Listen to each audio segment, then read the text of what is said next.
The Exploration of Snowy River, 2008. Recorded between April 2008 and October 2008. Released on DVD April 2009. My fourth movie. It was captured with a Panasonic AG-HSC-1UP digital 3CCD high-definition video camera utilizing 2 camera and 1 helmet-mounted high-output LED lights, powered by a 14 amp-hour lithium-ion battery.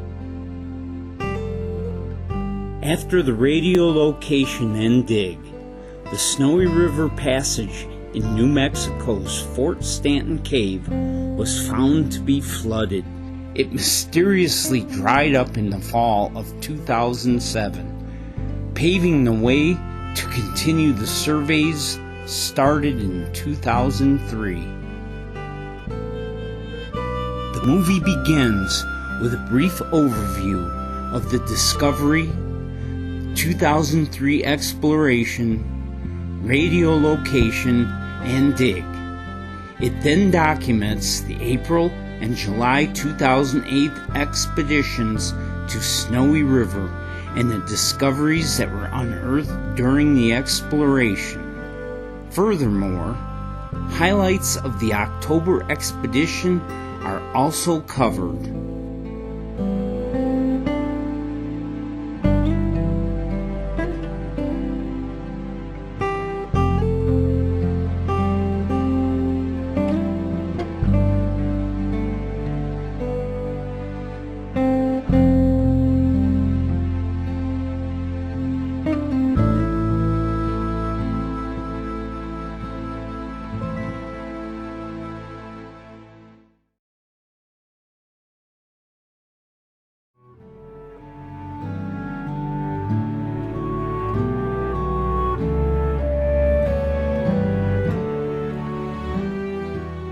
The water disappeared in October 2007, and Snowy River was still dry in April 2008 when the bats woke up after their long winter sleep and Fort Stanton Cave was open for the season.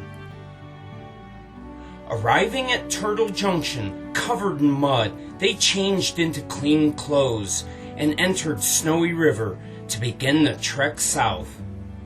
The Fort Stanton Cave Study Project members were ready to continue the survey where they had left off in 2003.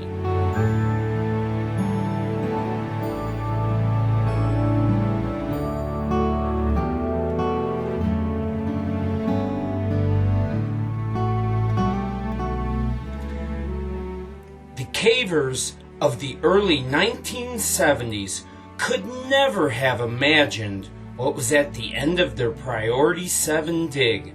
Otherwise, they would have never abandoned it due to the unstable nature of some of the areas of the dig and the return of flowing water in the north end of the cave. Almost 30 years later, September 2000, the Fort Stanton Cave Study Project organized a group of their volunteer cavers to look at some of the old digging projects. Lloyd Schwartz was very impressed with the airflow and decided to dig in a different area of Priority 7. September 2001, after only 5 dig trips, Lloyd Schwartz, John McLean, Andrew Greco, and Don Becker opened up Starry Night's Passage, named after the starburst gypsum that decorated the walls. Surveying down Passage, it appeared that they had reached the end, but the roar of massive air lured them to a small duck-under air gap. After walking down a short passage, they came to an intersection. Much to their amazement, a borehole passage, the floor covered with a river of white calcite. Snowy River had been discovered.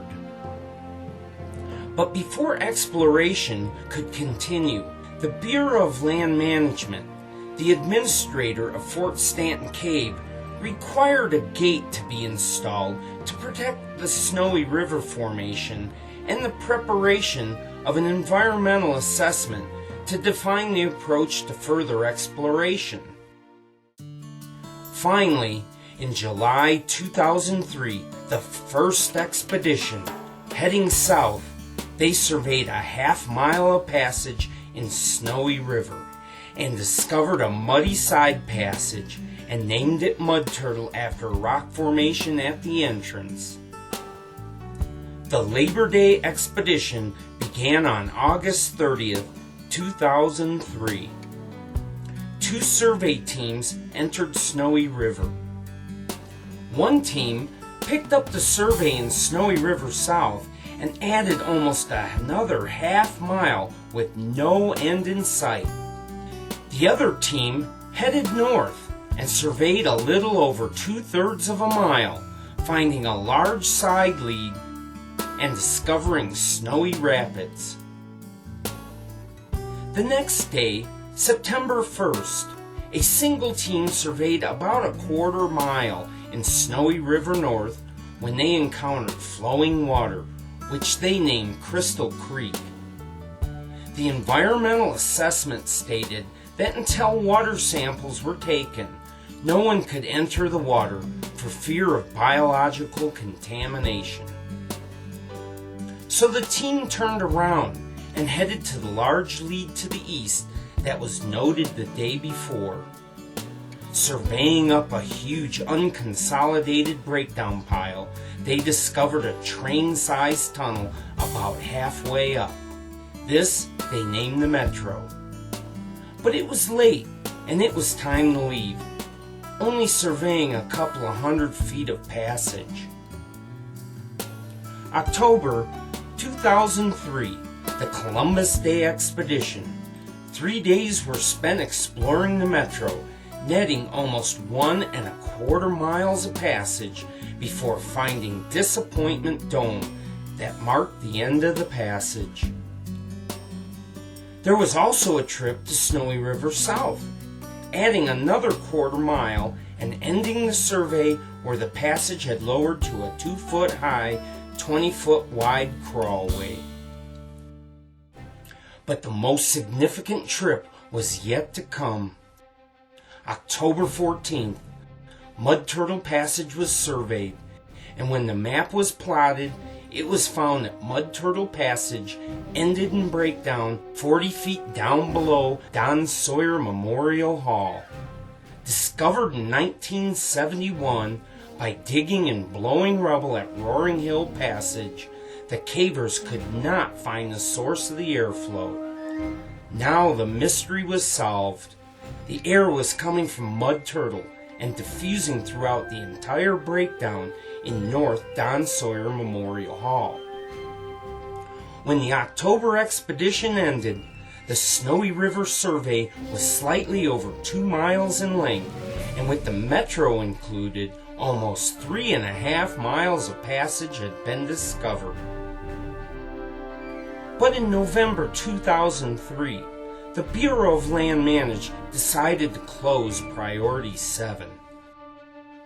There were too many unstable areas, and all the traffic had made them even more unstable. An alternate entrance to access Snowy River would need to be found. The best option was to dig a shaft between Don Sawyer Memorial Hall and Mud Turtle Passage. But before digging could commence, another gate would need to be fabricated. April 2005, the installation of the gate was complete. Digging began in October 2005 by members of the Fort Stanton Cave Study Project. At first, diggers could stand on the bottom of the shaft and hand buckets up to a line of cavers to be dumped. As the dig progressed, temporary wood bracing was installed and will be replaced with a more permanent solution in the future. The diggers hammered on rocks to break them into manageable pieces. Buckets morning. Primed and digging with shovels and bare hands, they filled buckets. Bucket up! A bucket! Brimming with spoils, the buckets travel up rope, through a landing, Clear! hauled up by an A-frame hoist. They make their way to a bucket tram to continue their journey to the spoils pile. Bucket! Located about 100 feet down the breakdown pile in Don Sawyer Memorial Hall. Finally, on July 30th, 2007, breakthrough! Members of the Fort Stanton Cave Study Project crawl from Don Sawyer Memorial Hall to Mud Turtle Passage. After digging over 40 feet and removing 36 cubic yards of material, they made their way to Snowy River through Mud Turtle Passage, a 1,028-foot mud-floored serpentine conduit, the gateway to Snowy River. Rounding the last bend, Snowy River lies before them, and much to their surprise, there was water in Snowy River. It was dry in 2001 when discovered, even though there was leftover water in Fort Stanton Cave's main corridor from the flooding episode of 1975 to 1993. So it was thought the formation was ancient and no longer active. In 2003, a sample of the top layer of the Snowy River Formation was dated 150 years plus or minus 60 years. This led us to believe that the water flow was maybe a once-in-a-century event. In April 2007, the main corridor began to flood, but the absence of a deposit seemed to indicate different sources of water that would act independent of each other. But there it was, water in Snowy River. Yep, they were surprised and excited, actually seeing Snowy River in action, but at the same time, disappointed, for the unfinished survey and exploration would have to wait. They didn't waste any time. It was an opportunity for science to be conducted on an actively forming Snowy River. Water samples for hydrological analysis were collected. Water depth to calculate flow rate was performed, and temperature measurements were taken. Dr. Penny Boston and Mike Spildy, distinguished scientists, traveled to Snowy River to obtain samples of the black manganese coating on the cave walls. This crust is believed to be deposited by microbiological action and precipitated as a byproduct of metabolism. July 7th, the water in Snowy River measured 14 3/4 inches. And on October 13th, the last day of the October expedition, there was 13 1/4. October 30th, 2007, one day before the cave was closed for the bat hibernation, a final water monitoring trip was scheduled. The monitoring crew was totally unprepared for what they found.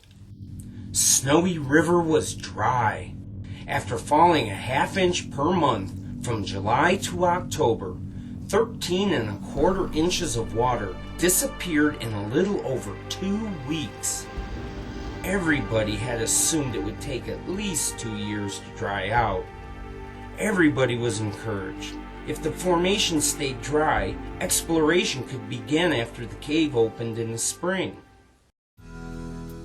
So now, on April 26, 2008, project members walked 1.25 miles down Snowy River South to the beginning of the crawlway that marked the last 2003 survey point.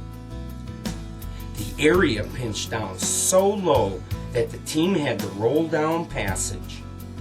This went on for 400 feet. Eventually, the passage opened up, becoming mostly walking, with a few low spots requiring hands and knees crawling.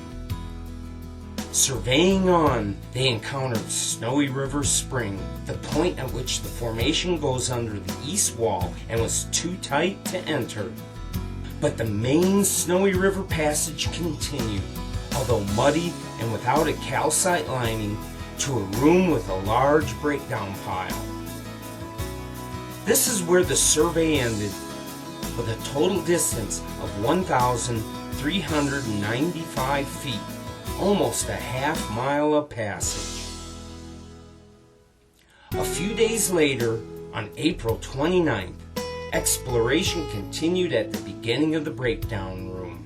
Surveying up Two-Way Hill, they discovered that the room was 200 feet long and up to 50 feet wide and about 45 feet high. They could see Snowy River formation along the bottom left wall through the rocks. The south end went into a slippery mud funnel. At its end, a triangular shaped hole that led to a hands and knees crawl. The mud lizard crawl is 140 feet long, about 15 feet below the level of Snowy River, with a floor composed of mud-cracked clay and a ceiling coated with a dripping wet manganese deposit. At its end, another breakdown room that led to the continuation of Snowy River. After spending hours investigating all the leads at Two-Way Hill and the return to Snowy River room, they called it a night with 547 feet of survey. Starting at the end of the return to Snowy River room, members of the May 1st expedition began to survey, encouraged that the formation continued past the breakdown rooms. The passage started out as a hands and knees crawl, interspaced with a few duck walks. There was a thin calcite crust on the surface of the mud banks that had cracked, flaked off, and washed downstream.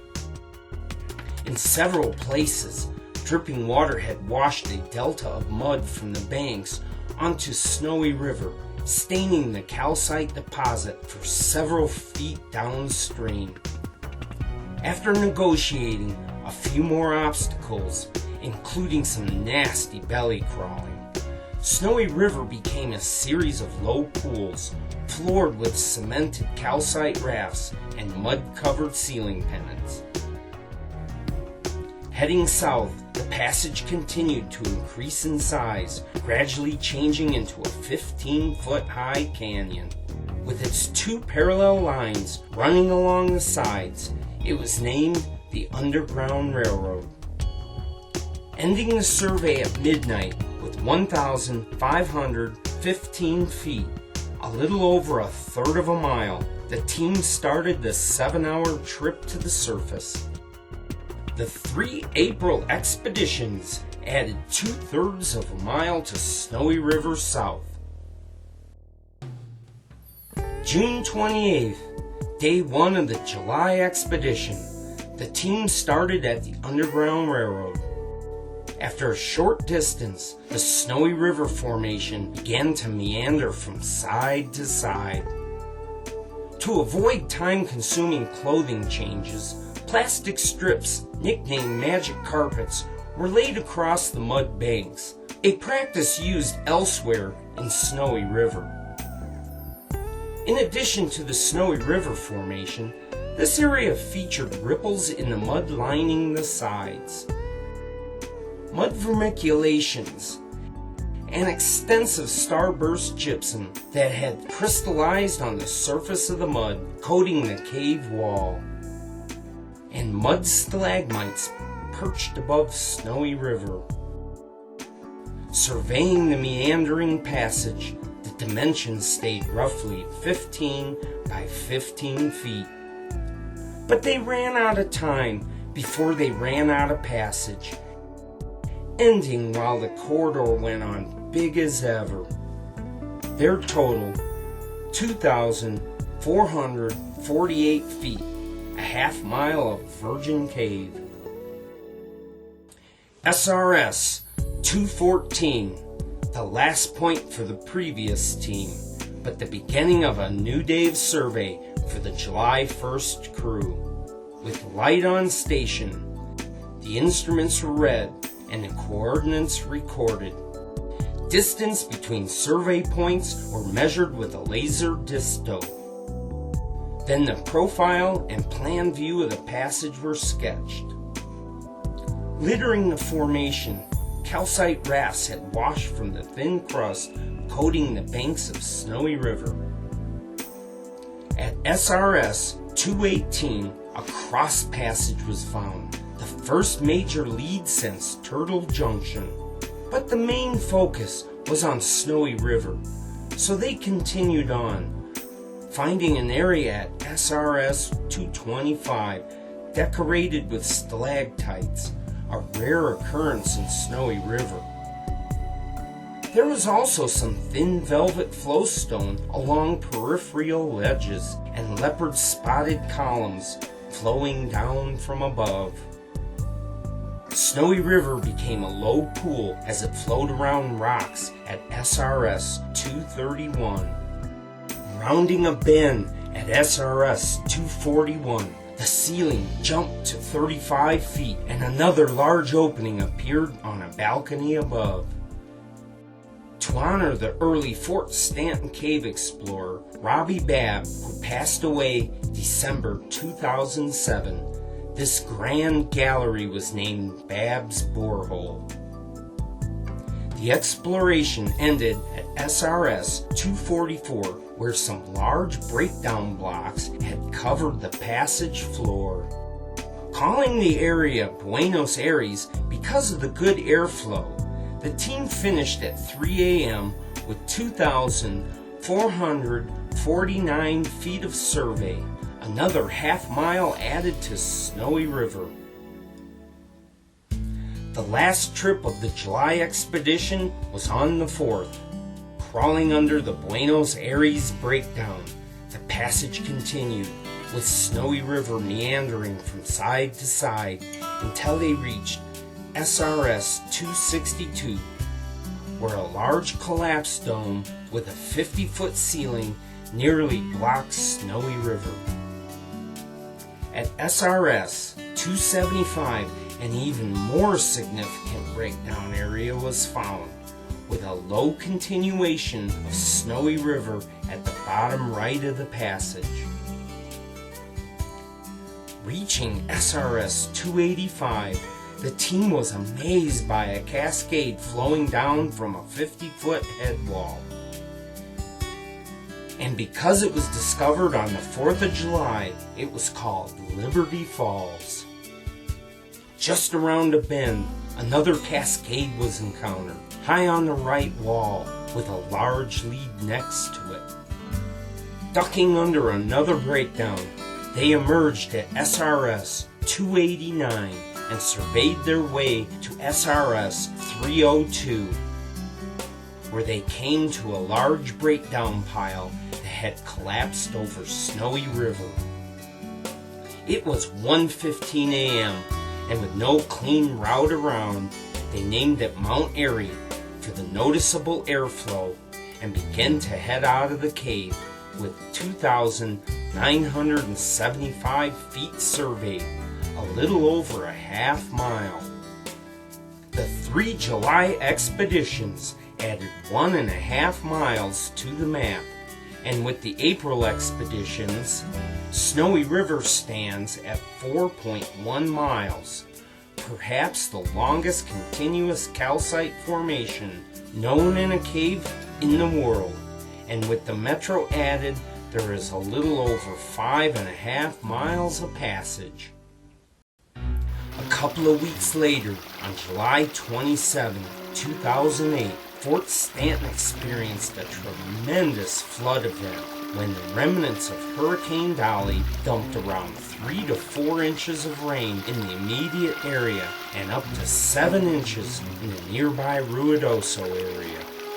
A few days later, on July 31st, it was noted that Government Spring, the resurgence of Snowy River into the Rio Bonito, was flowing quite significantly.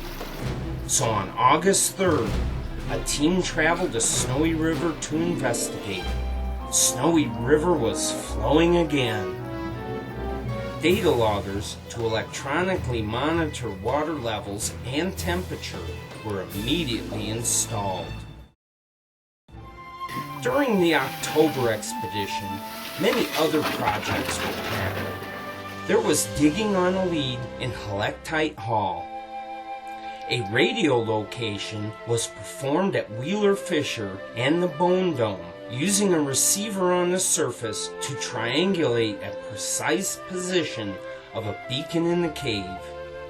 A trip was organized to check on some reported leads in Crystal Crawl, named for its gypsum needles, and Wheeler Hall, named for the Wheeler expedition who surveyed the cave in 1877. And on the surface, resistivity lines were run beyond Mount Airy, in which metal electrodes are sunk into the ground and hooked to a current-controlled transmitter. Soil conducts the electricity, and voids do not. A notebook computer automatically reads the potential and current, and after processing the data on a computer, a cross-section image of the underground anomalies is produced. These anomalies are potential cave passage. Also during the October expedition, hydrological measurements were taken by Dr. Lewis Land and Talon Newton using a multi-parameter probe which measures pH, conductivity, dissolved oxygen, oxidation reduction potential, and total dissolved solids. The temperature of the water was measured. Steve Pearman and Ron Lipinski obtained water samples for DNA analysis for microbiologist Diana Northrup of the University of New Mexico. He said they're not so concerned about dirt, they're concerned about DNA. They don't want any of my DNA. But couldn't they tell your DNA from a Yeah, but it costs a lot of money Okay. to do the DNA sampling, and they don't want anything on there that they have to sort through. It's not like a video Do you have any choice in that? Shall I hold this for you? If you want. Okay. You're gonna hold this by the packaging, like I've got right here, and I've got to suck up some water. Okay. So, get down here, and I'm gonna start sucking. And now I have to, yes, screw this on here. Okay, it's tight. Let go of it. Let me have it. And I'm going to squirt it back in there. That's perfect. That's fruit. That's fruit. Now I have to put this back in here. All right. Hold it. Let me unscrew it. Okay, count. I got to do this 15 times. 15. As the expedition drew to a close, the water flow had slowed down and the level had dropped from August. There's hope that Snowy River will dry out by spring so the survey and exploration can continue in 2009.